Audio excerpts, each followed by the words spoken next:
तर आज माझ्या नाती आहेत, त्यांची शाळेमध्ये दिंडी आहे.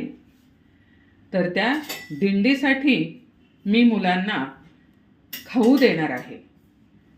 50 मुलं आणि त्यांचे शिक्षक असा मी खाऊ देणार आहे. मला अचानक काल समजलं की त्यांची आज दिंडी आहे, मग मी त्यांना हा खाऊ देण्याचा निर्णय घेतलेला आहे.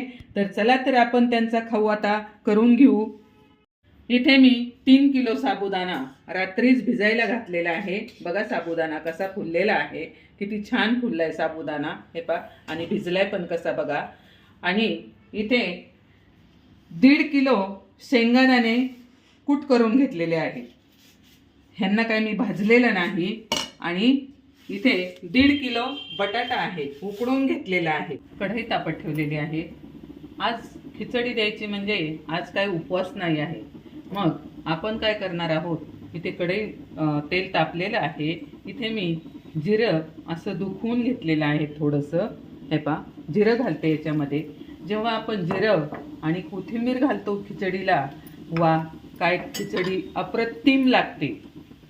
ज्या दिवशी उपवास नसेल त्या दिवशी नाश्त्याला तुम्ही अशी खिचडी करून बघा, एवढी खिचडी सुंदर होते. आता हा आपला दुसरा घाणा आहे. पहिला घाणा आपला झालेला आहे. आता हे जिरं चांगलं आपण असं हलवून घेऊ. थोडीशी कोथिंबीर घालू, नंतर पण घालणार आहोत आपण कोथिंबीर, पण आता थोडी घालू. आणि शेंगदाण्याच्या याच्यात कूट घालून घेऊ. हे पहा, आपला हा दुसरा घाणा चाललेला आहे. मुलांना खिचडी करायची म्हणून जास्त तिखट केलेली नाही, कारण मुलांना खाता आली पाहिजे. आता हे शेंगदाणे आपण चांगले परतून घेऊ. आपले शेंगदाणे परतून झालेले आहेत.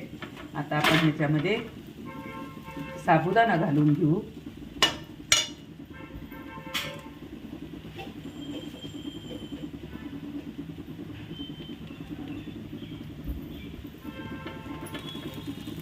हलवून घेऊ. बघा, हे पहा, छान मिक्स करून घ्यायचं. त्याच्यामध्ये आपल्याला अजून साखर घालायची. आपण जेव्हा खिचडीमध्ये साखर घालतो तेव्हा खिचडी कडक होत नाही. तुम्ही कधी सकाळी करा आणि संध्याकाळी खा. बाहेर गावी जायचं असेल, न्यायची असेल, तर तुमची खिचडी जशी आहे तशीच मऊ राहणार. साखरेमुळे मऊ राहते खिचडी. आता ह्याला पण आपल्याला साखर घालायची, पण अगोदर घातली ना मग लवकर साबुदाणा शिजत नाही. म्हणून आपण थोडंसं होत आल्यावर साखर घालणार आहोत. अजून कोथिंबीर टाकणार आहोत. हे पहा, बटाटा टाकून झालेला आहे. आता आपण वरून थोडीशी कोथिंबीर घालू आणि खिचडी आपली तयार झाली. अजून मला 2 घाणे करून घ्यायचे. आपले ही जी मुलांसाठी केलेली खिचडी आहे ती आपली खिचडी तयार झालेली आहे.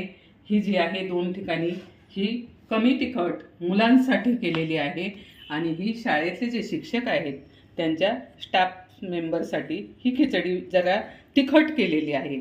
तर हा जो उपक्रम आहे मी मागच्या वर्षापासून करते, कारण मागच्या वर्षी मी लापशी दिली होती मुलांना. आणि हा आनंद मुलांना वेगळाच असतो, कारण त्या दिवशी त्यांच्या सगळ्यांच्या ताटात एकच पदार्थ असतो. रोज कसं ह्याची पोळी भाजी वेगळी, त्याची भाजी वेगळी. आणि मग एखाद्या दिवशी असं आपण करायला काहीच हरकत नाही.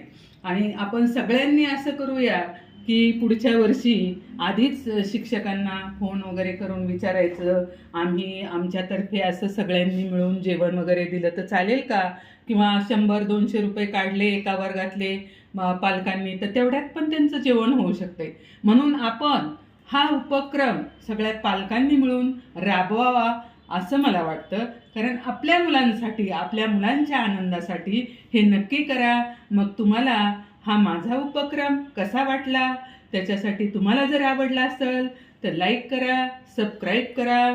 धन्यवाद.